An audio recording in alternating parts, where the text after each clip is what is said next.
fundamentally in our submission, this was a case, and there have to be those cases where it's just gone too far.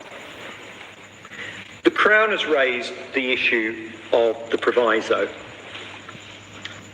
In our submission, the proviso is inappropriate in this context, and we've certainly, neither side has been able to identify, as far as I'm aware, any case where the proviso has been applied in circumstances where an appellate court has reached the conclusion that bribery or similar problems have occurred. The reason for that in our submission is this. Under the Charter, as you've seen, there is a constitutional right to be tried by an independent tribunal. The Jury Act, unsurprisingly, given what is common practice in many countries around the world, provides that that trial must be by a jury. No one has, in this case, none of the defendants in this case, have waived their right to trial by jury. Waiver, we make reference to it, again I won't take you to it because it's probably trite. Miller and Dixon, Lord Bingham, waiver has to be voluntary, informed and unequivocal. The reference to that, if you want it, is page 7008, paragraph 31. So no one has waived their rights. If the proviso were to be applied by this court in relation to the jury issues, it would be this court then effectively deciding on guilt, having not heard any evidence, having not been able to assess the witnesses, having inevitably, and this is no criticism of any party, having inevitably limited information. And that's, as I say, not consistent with the rights that I've just described, the clear rights as a matter of Jamaican law to trial by an independent jury. That's why in our submission the Court of Appeal was right in Brown to say it doesn't matter what, effectively paraphrasing, what the strength of the evidence was, because ultimately there was a right to trial by an impartial tribunal. We submitted yesterday a judgment in the Supplementary Authorities bundle by Chandon, which is a judgment of the Court of Appeal of Guyana. Page 16 and 17 of that supplementary bundle, which is page 226 and 227 of the report, which is last two lines of page 16 and the first 5 of the next page, adopts the approach I've just described, which is saying you can't apply the proviso because there was a constitutional right to trial by 11 jurors. Actually, not a constitutional right, but a right as a matter of law to trial by 11 jurors.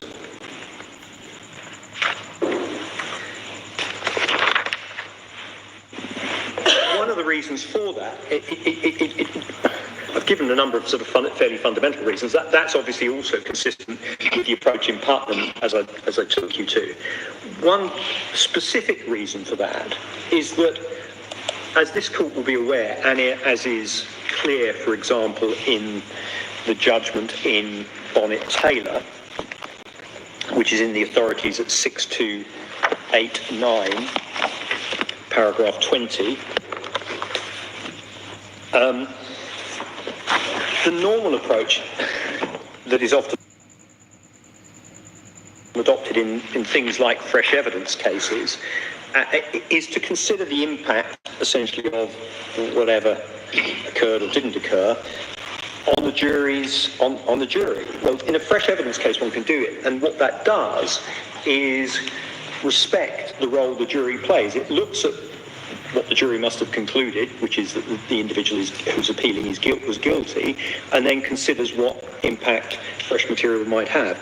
Here, one doesn't have that starting block, and that's why applying the proviso essentially would be this court determining for itself guilt, because it doesn't have a reliable starting point. So in my submission, it's not surprising simply that it doesn't appear to be any case where the proviso has been applied in a case where there's a problem with the jury. well, a problem in the sense of certainly a lack of independence. I mean, there may be other problems, but...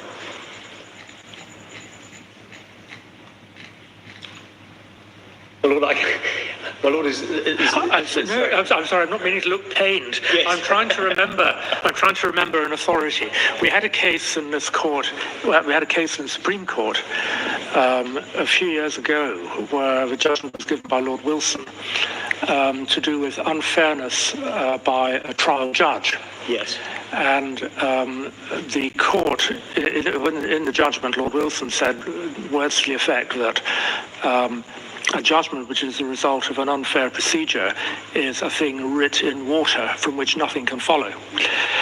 And one might, you might rely on that idea in relation to a verdict by a jury which one could not be confident was an unprejudiced jury. Well, my Lord, yes, but in one sense I would put it even higher because of the role the jury plays in our system, because of the importance of the integrity of the jury being preserved, and because there is, in particular, a constitutional right to an impartial and independent tribunal. I mean, they are really important rights within the system of criminal justice to state the obvious, to state the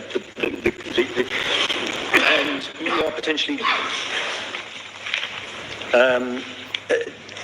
denying that. I'm helpfully. It's extraordinary.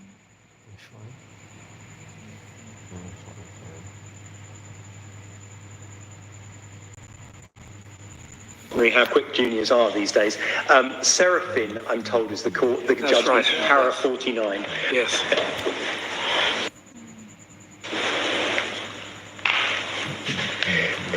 Turning then to the issue of time of jury, I'm not going to spend very much time on it, partly because obviously in one sense the jury shouldn't have been retiring at all on our case, but it does in one sense add to the overall concerns about this case, because it's quite clear, and the Court of Appeal would recognise this essentially, that one of the reasons why the judge was keen to get the jury out, so as to speak, is because the trial couldn't continue without that juror, and so you had this situation where there was a potential need to take action against a juror who and so a quick verdict was being sought. Now, the Jamaican bench book clearly recognises the potential pressures that can be put on a jury, and we would submit that one of the problems, if you have a jury that already has poison within it, to use that language again, one of the problems with pressure, the problems of pressurising the jury become even more intense, and the reason for that simply is that if a jury is going to be potentially is going to potentially be influenced by unconscious bias, that risk increases if people are effectively pressurised to take a quick decision, not think through the evidence. You go to your prejudices, unfortunately, some people tend to go to their prejudices if they're under pressure. That's the simple point I'm making.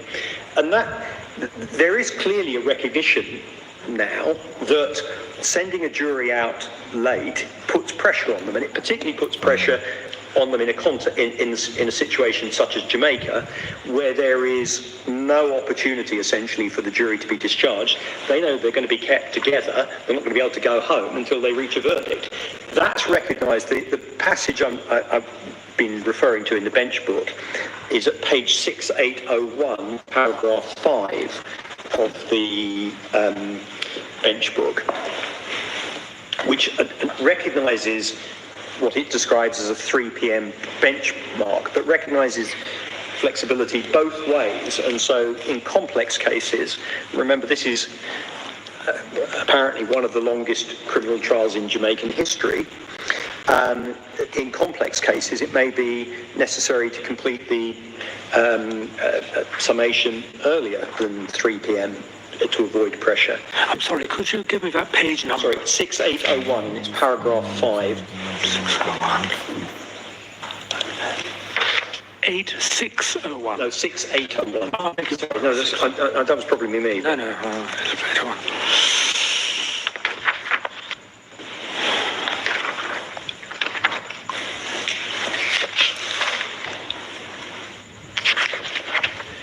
But of course, in this case, you had the added complication that when the jury was sent out, they came back essentially at 5:35, were asked if they'd reached a unanimous verdict and said they hadn't. The reference to this is 5176. The prosecutor then pointed out that they'd not been out for 2 hours, which is the point at which a majority verdict would be reached. There's no direction essentially saying you may want to, you need to try and reach a unanimous verdict. That's inconsistent with another passage of the bench book that is at 8362. And can I ask, in Jamaica, if they go out and they haven't returned a verdict by a reasonable time in the evening, is the practice to send the jurors home, or are they sequestered in a hotel? They cannot be sent home, so they have to be sequestered, basically. Yes. And so are they kept in a hotel under court supervision? That would be my understanding, what we like. But obviously, the bench book is premised on the idea that it's ideal that doesn't happen, really. Yeah, but even sending, I know from my own experience, even sending out the jury earlier in the day, that you can still have them out overnight. Yes, absolutely, obviously, and that's not uncommon. In fact, sometimes it takes a number of days before they return a verdict. But does sequestering happen in Jamaica? Because I noticed there's another case where the hearing went on until 1:30 in the morning, where you would have thought they'd all be in a hotel by then. No, in practice, sorry, I should have been clear. In practice, it doesn't, because there's just no real provision for it. So the jury just stay late. But there is a rule that they can't be separated once. The Jury Act is clear on that. They can't be separated. So deliberations can go on for days and they'll just be kept without being sequestered in a hotel? In principle, I suspect in reality that doesn't happen because of the natural I mean, we haven't put this in because it didn't seem relevant, but there is old English case law about juries being reaching verdicts at 3 a.m. Yeah. Yes, well, the leading case on coercion of a jury is one where the judge refused to let them have anything to eat or drink until they returned a verdict. Have you got the reference to the Jury Act indicating that the jury cannot be, once they've started deliberation, can't be I'll sent home? I have got in my notes, sorry. Well, don't bother now, but if it's not immediately, if somebody could just... It's section 47 of the Jury Act, which is electronic bundle 6805. Thank you. I think actually, just sort of as an aside, it was George Davis, if you remember the George Davis is innocent. He was an early hours of the morning verdict, if that's sort of historic. That's not that long ago. Yeah. But they can be sent home, as I understand it, before they start to deliberate. Yes. So the judge who finishes something up, say at tea time, could just say to the jury, well, that's why back tomorrow and you'll deliberate. Well, that's why the bench book makes express reference to when you finish your summation, because that's really what determines it. So what I suspect happens, my experience of English courts... Save the last direction about unanimity and electing a foreman until first thing the next morning. Exactly, and that's not uncommon even in England, where you're getting late. Regular. You have 2 minutes worth of summing up. Yeah. But paragraph 5 in the bench book rather suggests that the solution is not, if you finish your summing up late, to send them home, but not to finish your summing up late. Well, I think that it's because of the technical issue of when do their deliberations start, but all you need to do is have like one line of your summing up, and that... Just save the last sentence of your summing up. Yeah. Okay. 47.3 at page 6805 does imply, well, it does say that the judge can give directions as regards accommodation. Yes, but I understand in practice, and obviously I don't have direct experience, but those who do tell me this, that in practice that's not applied.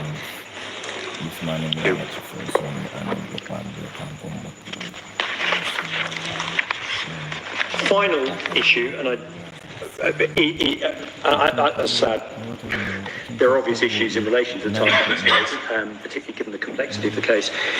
In terms of what you should do if you're with me and have concluded that the conviction should be quashed and the proviso shouldn't be applied, we would invite the court not to remit. This has obviously been outstanding. The appellants have all been in custody since the 30th of September 2011. That delay is likely to have had an impact on evidence. There are, as the court will be aware, because of the application for expedition, there are issues with the health of one of the appellants. There are also obviously constitutional issues, but they've been denied. We would submit constitutional issues, even if it's the jury point. They have a constitutional right to a fair trial. If we're wrong about that, though, we would invite you to consider remitting to the Court of Appeal so that the Court of Appeal can consider the issue of the trial.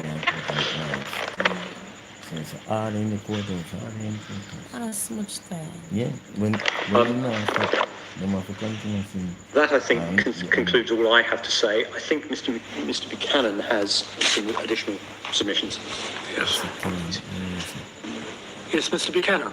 If it pleases the court, Lord and ladies, I just wish to make a couple points, but to start with questions, the clarifications to questions. The first one being raised by Lord Lloyd Jones, and this would have been in relation to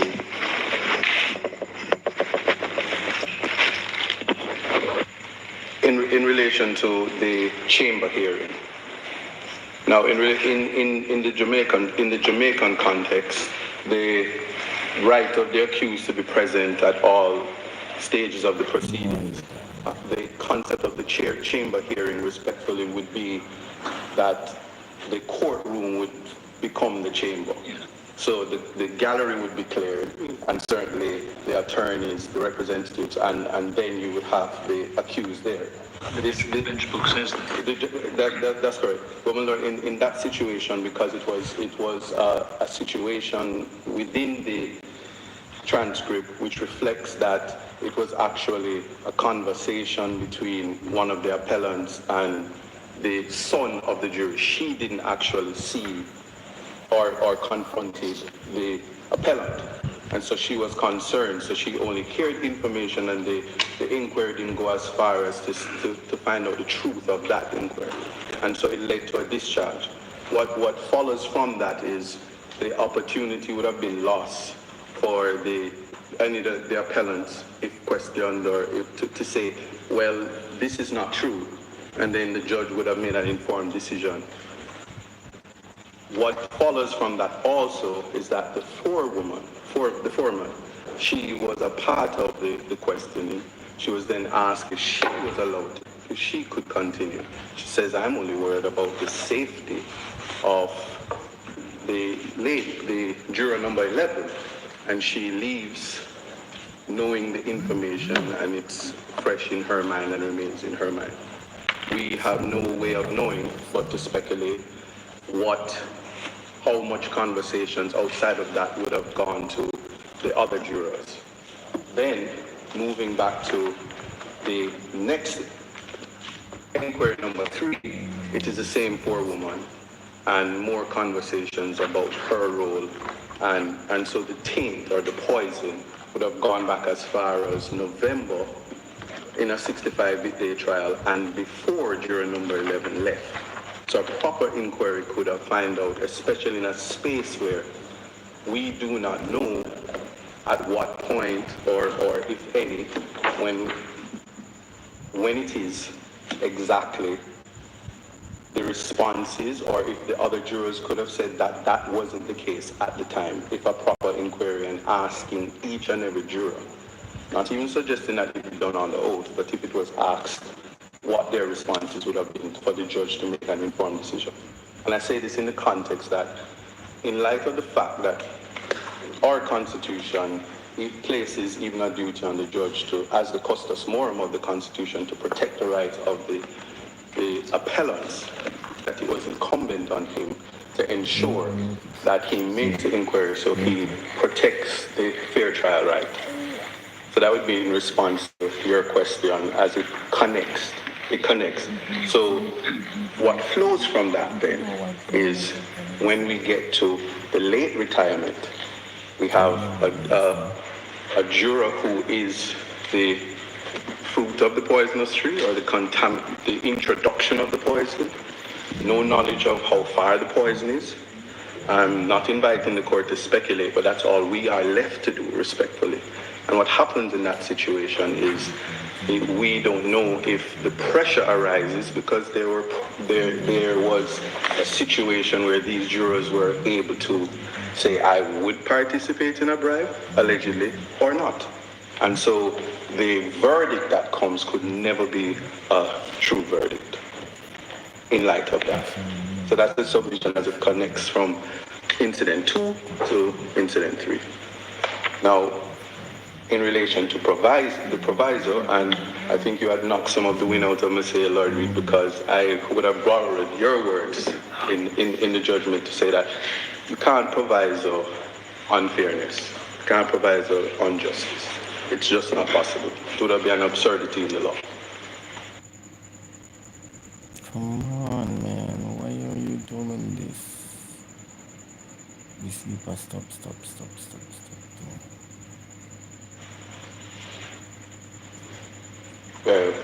Now, in relation to Lord Simla, Lady Simla. Is that live something?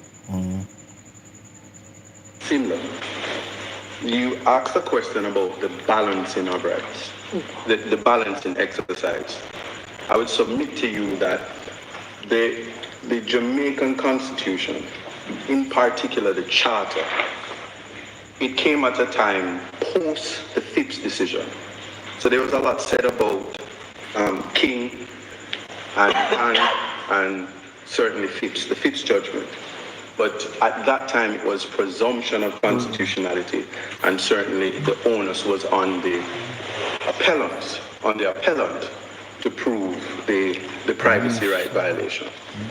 Post the judgment in Phipps, our legislators, which our parliament certainly has that ability to represent the people, and they would have thought that as a matter of public interest, the very right, the charter rights, in particular, the communication rights, which is for all, the least among us has that right, was to be protected in such a way that where there is a breach of that right, it's a distinct difference. What difference is that? Lady Simno would have asked, is that the judge now has a duty to carry out the Oakes test or the demonstrably justifiable test, because somebody says, and in response to Lord Reed, but the appellants are not here to complain of that right.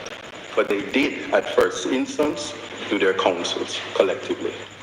And at that basic complaint about the right follows that the judge is to call upon the prosecutor to say that it is, or the balancing exercise can only begin after the prosecutor has met the burden of demonstrably justifiable. Can I ask Mr. Buchanan, while you're addressing us on the Charter, as I understand it, the Charter is formally is part of a constitution. It was made part of a constitution by a constitutional amendment in 2011. That is correct. Was it preceded by some sort of review or report? My learned friend, actually, Mr. Salty Casey actually made mention of the review and the report. But what is significant? Check my notes. Right. What is significant that comes from it is that, and we take pride in this, and I'm quoting, I'm paraphrasing our Chief Justice, and it's found in the Ricky case at 12 and 13. Yes. Right, thank you. Yes, but we, as I was saying earlier, we take pride to say that this amendment, which is separate from any other Caribbean jurisdiction, was for us, it was made by us, and it was a testimony of our evidence of independence. Yes. Where we decided what rights would be protected, and especially the dynamics of the Jamaican society is the importance of protecting the least among us. And was it intended that it be developed? I suppose, was it meant to be what you might call an autochthonous Bill of Rights, if we can call it that would be developed by the Jamaican judiciary in light of circumstances in Jamaica? Or was it intended to be influenced by comparative human rights jurisprudence looking at other charters of rights and constitutional guarantees in other countries? I'm happy that you asked that question, because we did look, and I'm saying we because I take pride in being Jamaican, but we did look at other jurisdictions such as South Africa, and if you even Canadian, the Canadian and the United States. But a clear indication, and again my friend is indicating that it's in the written case at 20 and 21. Yep. But what's significant is that what is clear is that there is similar to in the Canadian jurisdiction that the test, which is the demonstrable justifiable test, is mandatory once there is a breach. And before us now is that there was a breach. The learned judge, and I will say this respectfully, this came at a time when the charter was very young. And so the contemplation to give effect to it, as judges do in interpreting the intent of the legislation. Yes, and I see paragraph 13 draws our attention to what the Chief Justice Sykes has said, that it's autochthonous, which means it's indigenous, homegrown, originating with us rather than imposed from outside. And what is key, which I would get to, and I agree with you, and I adopt the words of our Chief Justice, is the fact that after looking at constitutions all over the world, what we decided is what is important to us. So what we have is a section 13.2b, and I know there are many persons, I quote it so much that it becomes an annoyance to many, but 13.2, the protection given to every citizen under 13.2b. It is the last flicker or shimmer of light to what it is to be a human. Yep. And it separates the state clearly from the human being. And it says, listen, all state actors have a duty not to abridge, abrogate, or breach the rights. And when you do that, you must show that it is demonstrably justifiable. So in an answer, yes, thank you. So in an answer to that, ladies and gentlemen, that balancing exercise as to the evidence when it was asked about, especially in relation to what was on JS2, doesn't even begin to come up until after the judge would have carried out that exercise of the demonstrably justifiable test, and he did not do it. So we have nothing on the record as to any submissions from the state, from the Crown, to say, notwithstanding, it is justifiable. There were less restrictive measures, or here's why there is a breach. So we don't have that before us, and that is the one flaw in the judge's acceptance. And he evidence of that is he was concerned. He made words to my senior Mr. Taylor, who is in the room, that if he was not daunted by the change in the charter, because and the significance of it, the response at that level was nothing much changes even after the concession. But we do recognize the importance of it, but to submit to the court that the test wasn't done, and so there's no balancing exercise to which could have happened. And because this is our apex court, the apex court could not respectfully substitute what the judge at first instance ought to have done. And in those circumstances, the answer to question A, the evidence was collated, collected, and secured. So secured would have been the request from the police officer. The collection and collating would have been what flows from JS2, the cell site, the text messages, the call positioning, whatever flows from JS2. But all of that would have been no moment. And a key thing before I depart, because I don't want to take up too much time, or well, you don't have a great deal of time left. I was being cheeky, Lord Reed, but I didn't know you would figure me out. But the key thing in relation to that aspect is to understand that as we make heavy weight of JS2, what's incumbent on the judge was that in a demonstrably justifiable test, I would submit respectfully that in the absence of JS1, which was the controlled copy that the police officers did not have access to, and where the much counsel which Tom Tavares KFC would have said, listen, this is a man from Ireland would have come to Jamaica, not given any effect to the right, and he gives testimony. This is Simmons, and he doesn't say whether he knows exactly what's in each and every file. And we have nothing to cross-reference, so they would have failed on that test. The last thing I will say before I take my seat, oh Lord, I'm related, is in relation to the trial, the jury point, is I certainly, and I've read for this case about 4 years, in relation to the jury point, it has never been in the modern common law where a jury who we know for a fact is poisoned, is tainted, was allowed to remain on a jury to bring a verdict simply because the legislation would have prevented him from being discharged, where it is clear on its face that juror ought to have been removed to protect the fair trial right.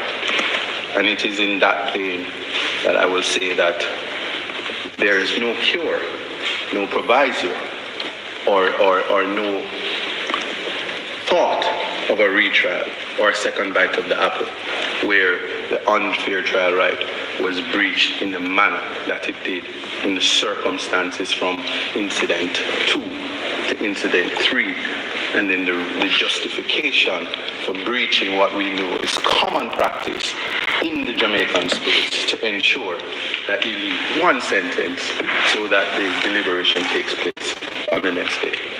And that would be my submission, that the conviction should be quashed or ought to be quashed. And I trust your wisdom on that. Thank you. Thank you, Mr. Buchanan.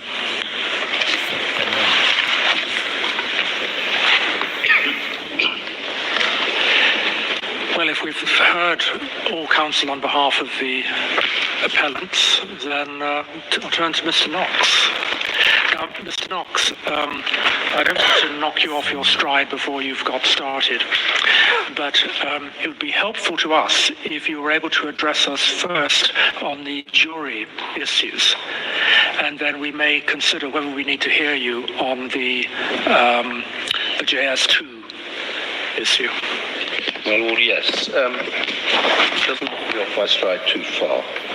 I have to read my handwriting, as opposed to the typed. Can I go first with the jury questions that remain? And go first of all to E4072, 4072.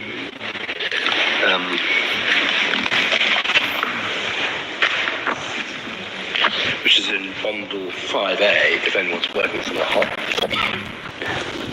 I would just like to show you what happened, because there is more to it than you were shown by my learned friend. The incident begins at 4072, 6th of February 2014, so it's about a month before the end of the trial. You'll see at the top of the page, court resumes at 2:25 p.m, but they're all in chambers with the judges, with the attorneys. Yep. And Marlene Catwell is the juror. And the first part I would like to take you to is at 4073. She said, perhaps I should just say line 24, the witness, that's Catwell, one Friday. So it doesn't identify which Friday. When we weren't at court, I went to visit him, my son. We were supposed to go to the lobby, but him never come out in time. And just as him come out to me, Andrew St. John's came in that way. He saw me, he was a bit panicked, and I look at his face, and he was a bit panicked. It's not quite clear who he is, but perhaps she's talking about her son. And then she continues over the page. Her son or St. John? No, her own son. But she says her own son didn't come out. Okay, oh, he saw me, sorry. In other words, St. John saw me. Yes, He was I think so. panicked. I look at his face. Forgive me, my lady, yes. And then she goes on to say, shortly afterwards, when he came out, when he came out of the vehicle, my son came in and him said to me, inaudible. I was a bit angry with my son. I was a bit angry because he knew that I was coming and I didn't want to meet up with them. So I think his delay means St. John's would have seen me. So I was angry at him. I think I must be her son now. You know me and I come back because him see me. I never related anything. But she then goes on to talk about her conversation with her son. Near the end of the page, me tell him me and a boy in the jail fight. Me go at the medical centre and him said to me. So there's been some sort of fight. And then over the page, 4074, she says, no, Kartel saw him and say him see him mother a juror, and say St. John's tell him, but him not tell the other rest of the man. So she seems to have seen, or rather, Kartel appears to be involved as well at some point. It's not always easy to understand quite what is going on. But then if one can drop down to the end of the page... I think we can probably take it the judge understood what was going on. The judge, I'm not sure he necessarily did. But towards the end of the page, 4074, she says, the prisoners at the bar are there, and my son is there, and they know that I am a juror. If anything should go down, probably, I don't know, if anything go down, I would hate to know that me is the one who have to bury you. And he said, Kartel said to him, he was saying if. So her concern is being on the jury, and then if the jury convicts these defendants, then she's going to be in trouble. Or her son might be in trouble, rather. It's not that she personally is going to be attacked, but she's concerned about staying on the jury, because if she does and the jury convicts, then there might be trouble for her son. That's her concern. Then you see Mr. Finson, that's Mr. Palmer's counsel. She don't even have to say any more. Juror Kartel said to him, if he. And then the judge says, okay, what I want to know, though, how you feel. You can bother with this, you can bother with the burden and all of this burial thing you talk about. The witness, Your Honour, the only thing I'm concerned about is my son's safety. They are there, he is there, they know him. Andrew St. John's is on the said block. All right, that's a lot. Please just step down for us, please. It's too much for her. Having heard what she said, I have changed my opinion. yes, it's too much. So obviously at first he was thinking, this is storm in a teacup, but now he's thinking rather differently. And then the prosecutor, Mr. Taylor, does seem that concerns with her son, and if the authority can find a way to move her son from Horizon, my lord, so she could have peace of mind to continue on the jury, the judge says no, her son is now in the custody of the state. And then, yes, all right, the view is, Mr. Taylor, as prosecuting counsel, I wasn't trying to be brief and brush your comment aside, but from the performance that I saw her, it's clear to me for a parent to be placed in that situation that the body that she's sitting on may make a decision that may affect the safety of her son adversely. As a parent, it is an act that you don't want to place her in. In the circumstances, I don't think it's something you can properly deal with. You saw her performance just now. And then he goes on to say, therefore, I think I had better discharge her. And then towards 4077, towards the end of the page, Mr. Rogers, I think he's Mr. St. John's counsel, but I stand to be corrected. Another issue. For the record, I would hope that what has happened was not discussed in the jury room. And as a consequence of that, it might have been left with the rest of the jurors. I know it's a painful aspect at this point, but a real concern. May I inquire through the registrar as to any particular person in respect of the jury who would be seized of this information? Registrar, when the information came, sir, two persons spoke to me, that lady and the foreman, that forewoman. I inquired if anybody else is aware of the situation, and she said, no, just the two of them. So that would presumably be the forewoman and the juror. If you're going to read on, I don't think we need to read aloud the foreman's name. No.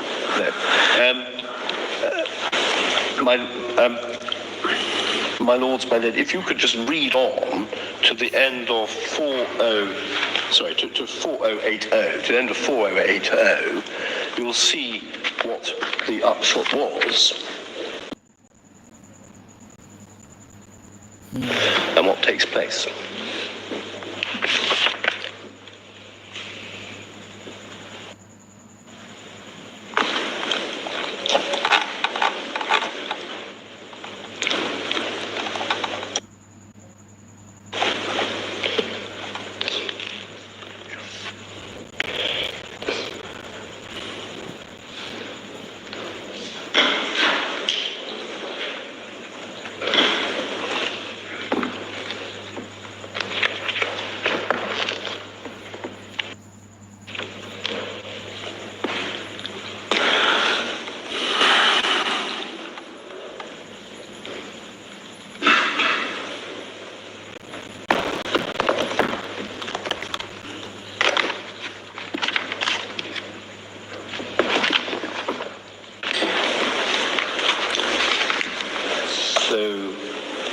My lord, my lady, what you get out of this is no one else knows except the forewoman and Capel. It's not gone to the jury. And my lords, my lady, there's no reason at all to doubt that. Because even the forewoman, I think, says she only found out on this very day.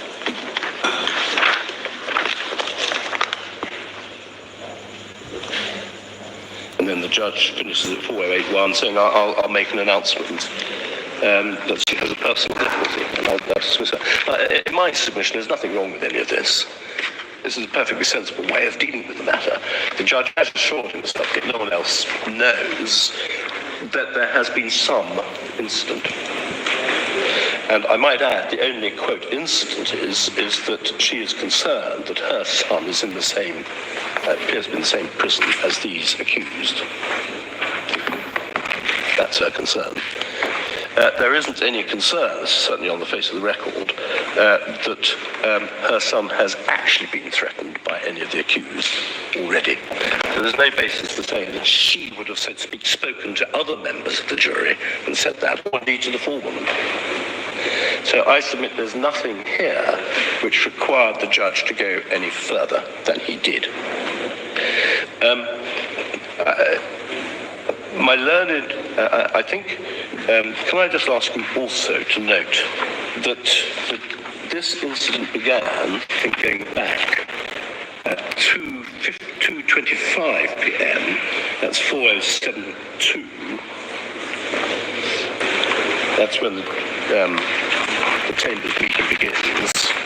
When you get to 4082, you can see the time at which the Chambers meeting finishes at 2:50 p.m. And then the court resumes at 3:16 p.m. Now, I mention that because it is suggested that the appellants themselves should have been in chambers at the time. Well, there are two answers to that. There was plenty of time for the appellants to be told, to the extent it was relevant, what had happened by their counsel. The gap between 2:50 p.m. and 3:16 p.m. The second point is, anyway, their counsel just simply didn't object to the course taken by the judge of holding this in private. Nor did they object to the course, the more general course the judge took of removing the juror. That's a point made by the Court of Appeal, and in my submission, that's a good point. And there's no reason to interfere with the Court of Appeal's judgment on this issue, which is referred to in our respective cases. Can I just also draw your attention now to the case of Bonnet, where a not entirely dissimilar thing appears to have happened, and it's in the electronic bundle at page 6287.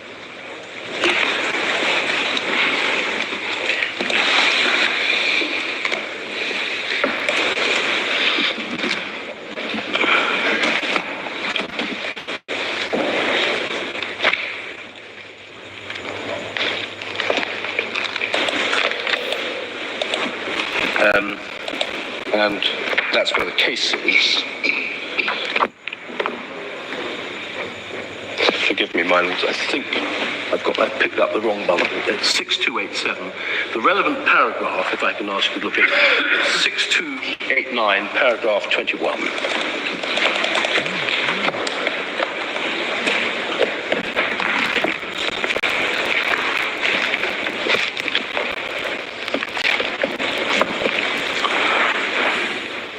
And if I can just ask you to read that to yourselves.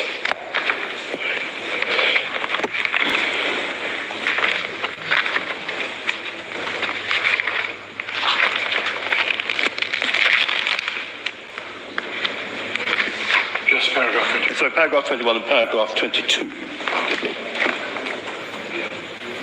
And then 23. It's 21 to 23. In particular, 22 to 23. A similar sort of argument was run in slightly similar circumstances. 23 in particular.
I draw attention to that is there are two things. First of all, it's up to the judge. When you get these unusual spin balls that come your way, it's up to the judge in the immediate circumstances to work out what is the best way of dealing with it. And I do submit hindsight and affection are rather dangerous guides when that's the question. And that's the Orgles case. The second thing is the Lord Hope emphasised, well, in that case, the appellant had 3 previous convictions, and the idea was that the juror, knowing the appellant, might then have gone and told all the other members of the jury, which Lord Hope says, but there was simply no evidence of that. So we're not going to interfere on that ground. And I submit, well, it's not identical, but it's a similar type of situation. So I submit, for that reason too, there's no reason to interfere with the Court of Appeal's view of that jury incident. If I can go now to the third point. Can I just mention this? The judge, just basic facts, the judge persistently gave jurors very strong warnings. Right at the beginning of the case, and we set them out in our the main ones, right at the beginning of the case, he emphasizes to the jurors in terms that they are the judges, it's a phrase he keeps on using, you are the judges, and you must decide in accordance with your oath. And I think if I can just go to the key bundle of documents, and so we set it out, the relevant bits in our written case.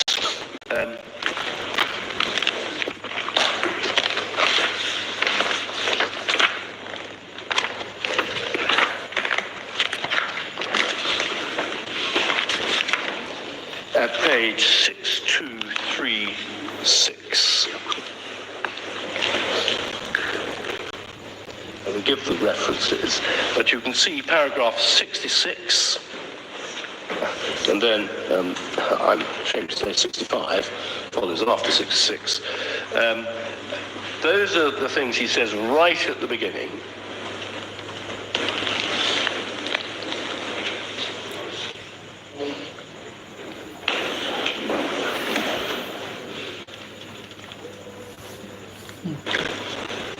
And 67.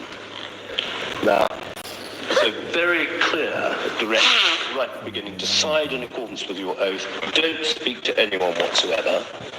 And that's, you see, in the 2 references I give there. And then in paragraph 67, we give various other references. Every time he sends the jury out, he reminds them in terms, do not talk to anyone. You have a very serious function to perform.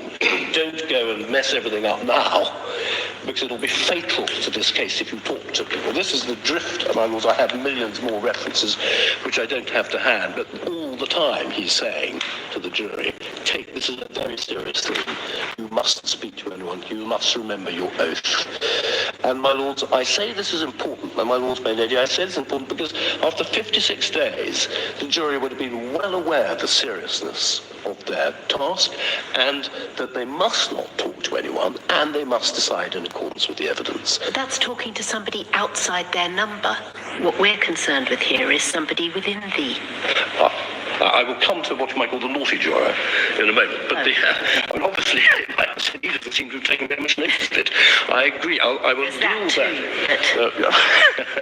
There is that point.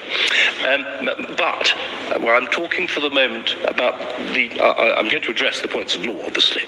But as a matter of fact, the jury had well impressed, and certainly the 10, if I can put it that way, the 10 had well impressed in their minds the importance of deciding in accordance with the evidence. Of that there can be no doubt.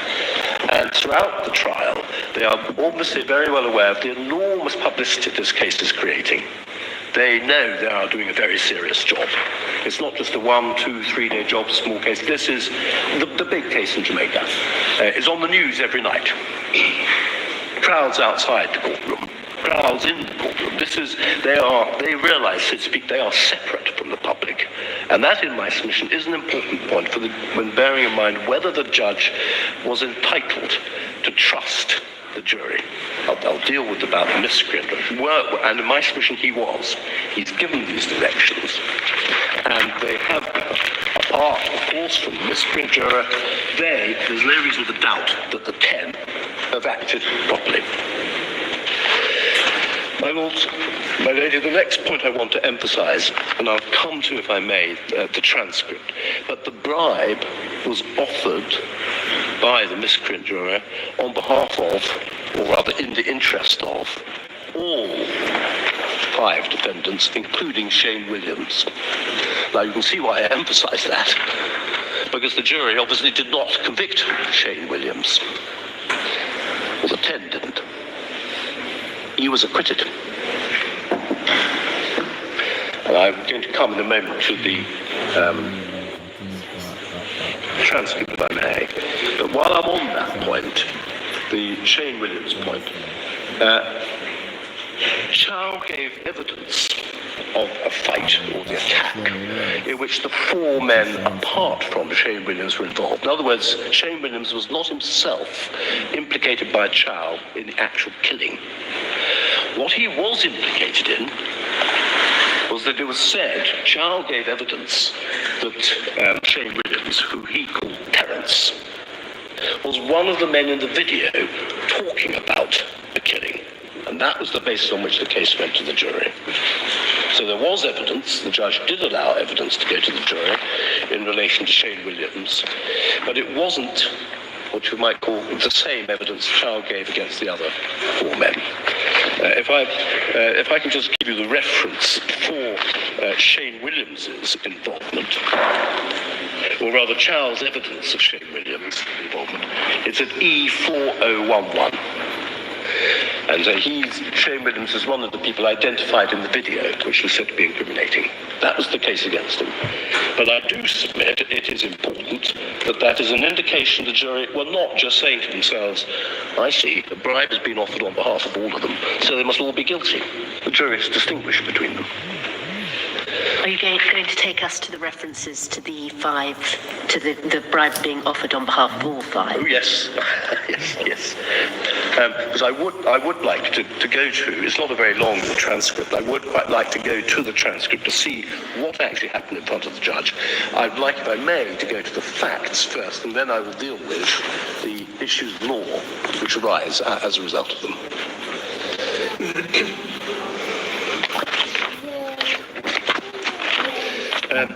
The transcript is at 5-1, begins the relevant part, I think, is at 5167.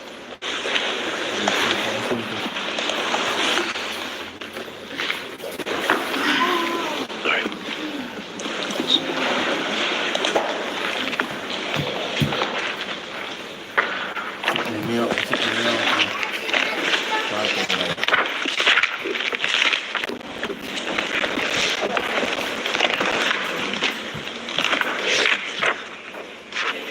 I should say actually 5164 is where the Chambers meeting begins, 2:20 p.m. on the last day of the trial, or rather, last day of the summing up. 2:20 p.m.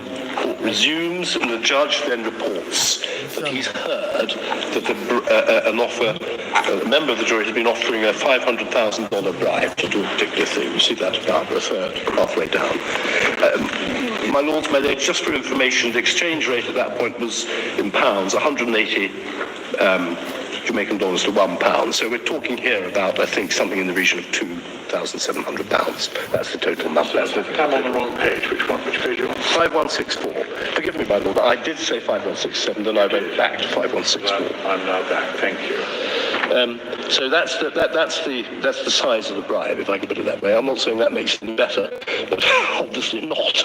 But on the other hand, it's not such a gigantic sum as to lead to the conclusion something that can only be an incredibly rich person who's offering it. So the judge says, well, I've heard about this bribe apparently, and he explains how he's come to hear it. And then at 5167, or 5166, you'll see that the DPP has been called in, about a third of the way down the page. Now, she didn't present the case for the prosecution, but I'm told by her, she's in court at the moment, Ms. Paola Llewellyn, that when this incident arose, the judge called for her, if she was available, to come along, as did indeed the deputy DPP. And so she turned up, because obviously this was a difficult incident to know what to deal with. So you see there, 5166, she's come along. And then you'll see what she suggests. Bottom of the page, 5166. Judge, it's dependent on what your lordship decides. Clearly that's the issue. You'll have to go to another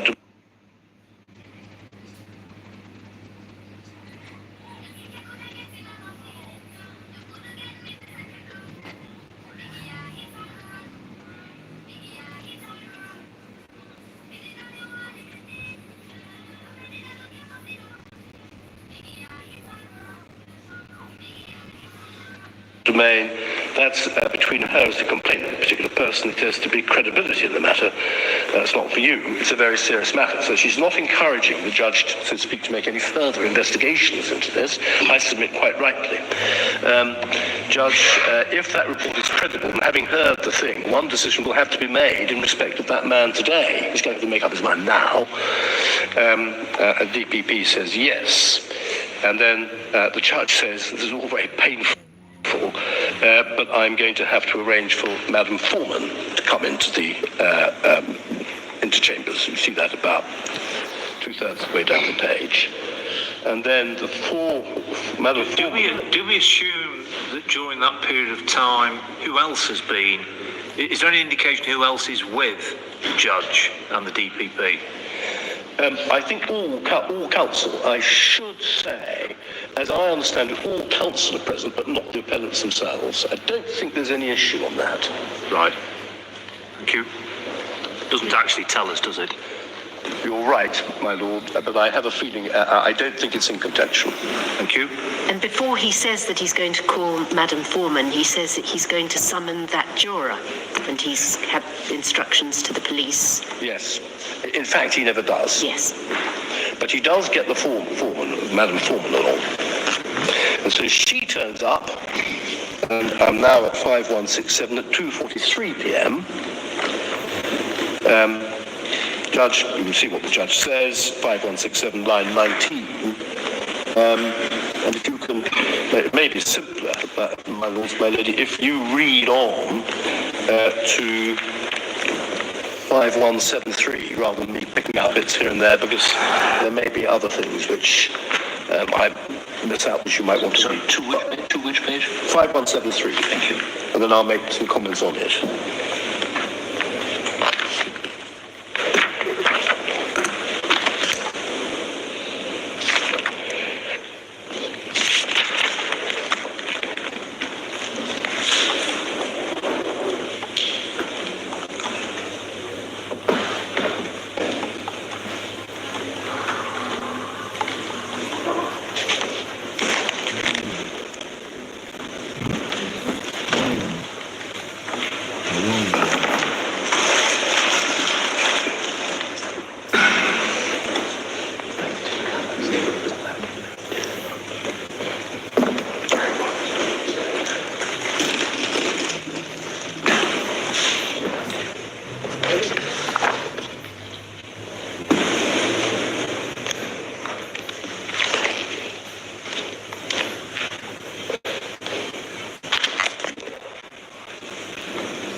Lady, if you're ready. If I can just draw particular attention to the following points. First, at 5168, my learned friend is quite right when he says the contact was made with me today, so she finds out today. However, the contact has been made over a period of time with other jurors, and they confessed it to me. However, I cautioned them and told them that we are going solely on the